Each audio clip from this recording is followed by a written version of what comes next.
আজকে নিয়ে এসে গেছি পেঁপের প্লাস্টিক চাটনি রেসিপি। বিয়েবাড়ির মতন পেঁপের প্লাস্টিক চাটনি বাড়িতেই খুব কম উপকরণ দিয়ে তৈরি হয়ে যায়। পেঁপে এমনিতেই স্বাস্থ্যের জন্য খুবই ভালো, আর স্বাস্থ্যকর জিনিস যখন আমরা মুখরোচক হিসেবে বানিয়ে খেতে পারি, এর থেকে ভালো আর কি হতে পারে, তাই না? আসুন তাহলে দেখে নেওয়া যাক। একটা ছোট সাইজের পেঁপেকে ভালো করে ধুয়ে আমি এখানে খোসা ছাড়িয়ে নিচ্ছি। পেঁপের এই প্লাস্টিক চাটনি করার জন্য পেঁপেটা একটু শক্ত দেখে নেবেন, কারণ নরম হলে পেঁপেটা ঠিক প্লাস্টিক ভাবটা আসবে না। আমি এখানে পেঁপেটাকে মাঝখান থেকে দুভাগ করে নিলাম, আর তারপরে ভেতরে যা যা বীজগুলো ছিল বীজগুলো বার করে নিচ্ছি, আর তারপরে লম্বা লম্বা করে কেটে নিচ্ছি। এইবারে প্রত্যেকটা পিসেস থেকে এই অংশটাকে কেটে বাদ দিয়ে দিতে হবে যেখানে বীজগুলো ছিল, আর তারপরে পেঁপেগুলোকে সব একটা জায়গায় তুলে নিচ্ছি। আর আমি এখানে একটা গ্রেটার দিয়ে গ্রেট করব। আপনারা যদি পিস পিস হিসেবে কাটতে চান তাহলে পাতলা পাতলা পিস করে কাটবেন, না হলে কিন্তু পেঁপে সেদ্ধ হবে না। তবে গ্রেট করলে পেঁপেগুলো খুব সুন্দর করে সেদ্ধ হয়, তাই আমি গ্রেট করে এই চাটনিটা করব।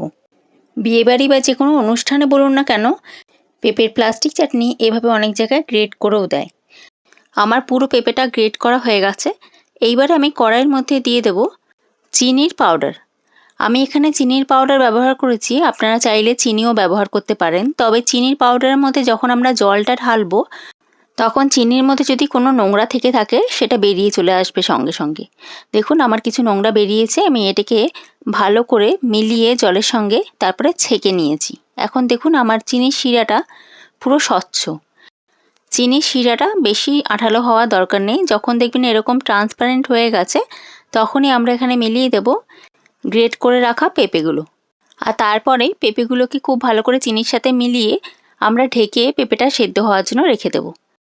এইবারে আপনাদের একটা কথা জানিয়ে রাখি, যদি আপনারা পেঁপের চাটনি চাইছেন, শুধুমাত্র চাটনি, প্লাস্টিক চাটনি নয়, তাহলে কিন্তু পেঁপেটা জলে সেদ্ধ করবেন, তারপরে চিনির শিরায় মেলাবেন। আর যদি আপনারা প্লাস্টিক চাটনি চাইছেন, তাহলে চিনির শিরার মধ্যে পেঁপেটাকে সেদ্ধ করতে হবে। পেঁপেটা সেদ্ধ হয়ে যাওয়ার পর আমি সামান্য নুন দিয়ে মিলিয়ে আরও 5 মিনিট ঢেকে সেদ্ধ করে নিলাম। এরপর গ্যাসের ফ্লেম অফ করে পেঁপে চাটনিটাকে অল্প ঠান্ডা করে নিতে হবে। আর তারপর এখানে মিলিয়ে দিলাম লেবুর রস।